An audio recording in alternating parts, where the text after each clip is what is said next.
સરપંચના પરિવારના સભ્ય છે એવા રમણીકભાઈ ઉપર એ ભાઈ વાંગણીભાઈ વ્યક્તિઓએ જીવલેણ હુમલો કરેલો હોય, પગ ભાંગી નાખ્યા હોય, જાનથી મારી નાખવાના ઈરાદે એને ઘોર માર માર્યો હોય એવા સંજોગોમાં સાવરકુંડલા તાલુકાના કોળી સમાજ આપને રજૂઆત કરવા માટે આવ્યા છીએ કે આ જે ઇસમો છે આ પૈકી 8 જે પગલાના એ સિવાયના જે ગુનાહિત કાવતરું રચનારા ને આ જે આયોજન તમામ રચેલું છે એવા આરોપી હજી નાસ્તા ફરે છે, એને પોલીસ અધિકારી સાવરે છે, પોલીસ અધિકારીની બેદરકારી છે. એફઆઈઆરમાં નવનીતભાઈ નામ જણાવતા હોવા છતાં પણ પોલીસે પોતાએ બેદરકારી રાખવી છે અને આરોપીને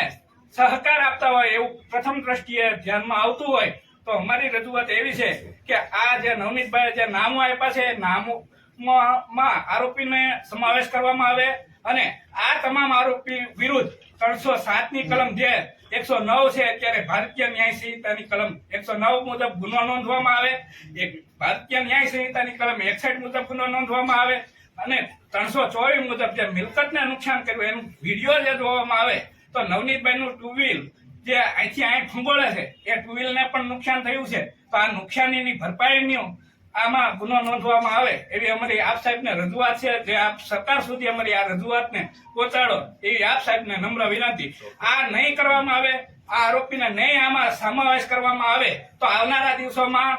સાવરકુંડલા તાલુકાના કોળી સમાજ ઉગ્ર આંદોલન કરવાની ચીમકી આપે છે, જે આપના સાહેબ નોંધ લેશો. સાહેબ એક મિનિટ, હવે મિત્રો હવે મારો એક પ્રશ્ન છે આ આવેદન બાબતથી કે મિત્રો આ આવેદનની અંદર જે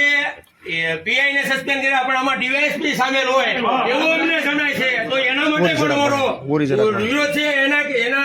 મોબાઈલ ચેક કરો, કોની સાથે સામાન્ય વાત થઈ છે, એમાં જે કાંઈ હોય એસપી અને આઈજી ડીઆઈજી અને અમારા ગૃહમંત્રી કહે છે ને કાયદામાં રહેશો તો ફાયદામાં રહેશો, પણ એને આ જણાવજો કે આમાં કોળી સમાજમાં જો ન્યાય નહીં મળે અને આમાં સાચો આરોપી નહીં પકડાય ત્યાં સુધી અમારો જલદ ને જલદ આ કાર્યક્રમ રહેવાના છે. આવનારા દિવસોમાં ઉગ્ર ને ઉગ્ર આંદોલન જો આપવા પડશે પણ જ્યાં સુધી મને ન્યાય નહીં મળે ત્યાં સુધી આ સમસ્ત કોળી અને ઠાકોર સમાજ આમાં ખૂબ સંવેદનશીલ સાથે તમને એમને ચીમકી સરકારને આપ્યો તો ચીમકી અને વિનંતી કરતો વિનંતી આ અમારી વિનંતી છે કોળી સમાજ વતી.